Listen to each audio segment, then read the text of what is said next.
tu veux savoir comment bien négocier ton salaire, je vais te donner dans cette vidéo 6 techniques inspirées du FBI pour bien négocier ton salaire ou pour demander une augmentation de salaire à ton patron. Toutes les techniques sont intéressantes, mais par ordre de priorité pour moi, la dernière technique est la plus pertinente. Donc, je te laisse écouter cette vidéo jusqu'à la fin parce que je ne vais pas vous dire mot pour mot les phrases que vous allez utiliser lors d'une négociation parce que selon le secteur, selon la situation, ce n'est pas les mêmes phrases, mais je vous donne les astuces à utiliser. Alors, la première chose que tu dois savoir lorsque tu négocies ton salaire, c'est que la négociation de salaire ne doit pas être une confrontation parce que si lors de la négociation, tu impliques ton ego, il se pourrait que ton interlocuteur, donc ça va ton manager, implique aussi son ego et que vous n'arrivez pas à trouver un compromis. Donc, il faudrait surtout pas essayer de faire une confrontation.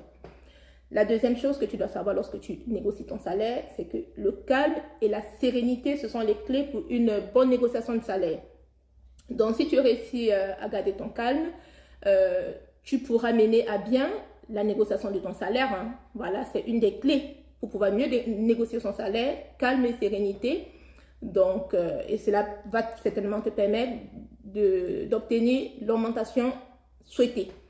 Et aussi, pendant l'entretien de négociation, il faudrait que tu fasses attention à ton langage corporel parce que tu dois savoir que la communication non verbale participe beaucoup à l'image que tu renvoies et au message que tu veux passer.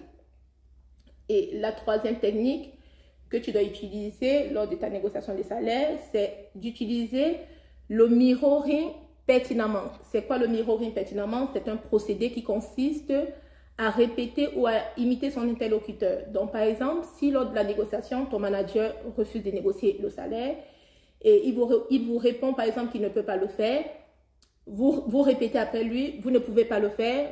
Je ne sais pas si vous comprenez. Donc, en fait, quand vous allez répéter ça, cela va l'inciter à vous en dire plus et cela va entrevoir une possible négociation. Voilà, ça va ouvrir le débat, tout simplement. La quatrième technique, lorsque vous négociez votre salaire, c'est de poser les bonnes questions, les questions calibrées. Donc, les questions calibrées, ce sont des questions ouvertes qui encouragent l'interlocuteur à développer ses propos et à étoffer sa réponse. Donc, ce sont des questions auxquelles votre manager ne pourra pas répondre par oui ou par non, parce que sinon, ça ferme le débat, mais il faut que le débat soit ouvert, en fait. La cinquième technique, lorsque vous négociez votre salaire, c'est de faire preuve d'empathie tactique. Donc, l'empathie tactique, c'est quoi? C'est un terme qui va désigner un trait d'intelligence émotionnelle. Donc, en gros, c'est le fait de comprendre la perspective de l'interlocuteur et de pouvoir se mettre à sa place. Voilà, parce que vous devez savoir que l'émotion est au cœur de toute négociation. Voilà, parce qu'il y a la négociation, mais les émotions, ça joue beaucoup.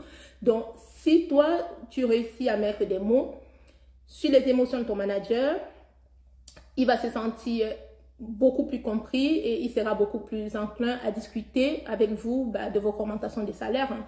Voilà.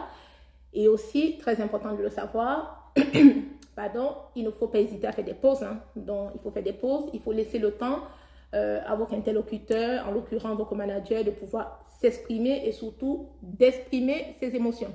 Et enfin, la sixième technique que moi j'aime beaucoup, lorsque vous négociez le salaire, c'est d'éviter les chiffres ronds.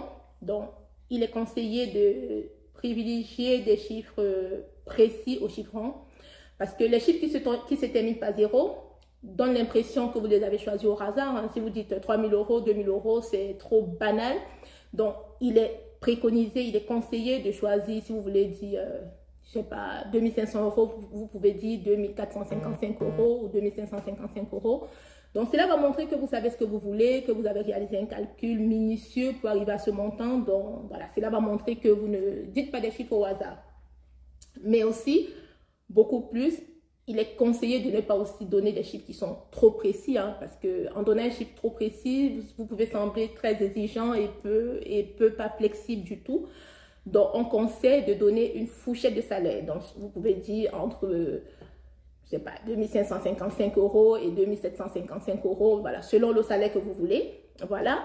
Mais de façon générale, lors de toute négociation de salaire, pour justifier de cette augmentation de salaire, de la révalorisation du salaire, vous ne devez pas hésiter à vous comparer au marché du travail de votre secteur d'activité. Hein.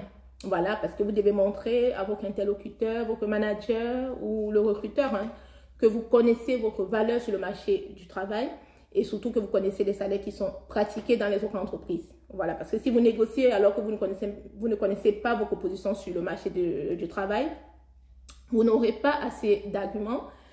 Et aussi, il faudrait garder à l'esprit que le fait de négocier son salaire ne se résume pas juste à négocier son salaire mensuel, parce que vous pouvez aussi négocier les avantages qui se greffent au salaire. Ça peut être le télétravail, ça peut être une voiture de fonction, ça peut être une prime, etc.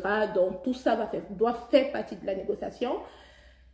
Et pour terminer, toutes ces 6 techniques que je viens de vous donner et qui sont inspirées du FBI, vous pouvez les utiliser pour négocier votre salaire à l'embauche, pour négocier une révalorisation du salaire, ou même lors d'un entretien annuel pour demander une promotion, une révalorisation du salaire.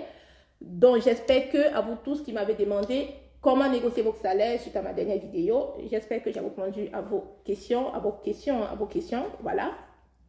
Et si mes conseils vous sont utiles, faites grandir Joyce RH, voilà, partagez massivement les vidéos pour que mes conseils bénéficient à un maximum de personnes.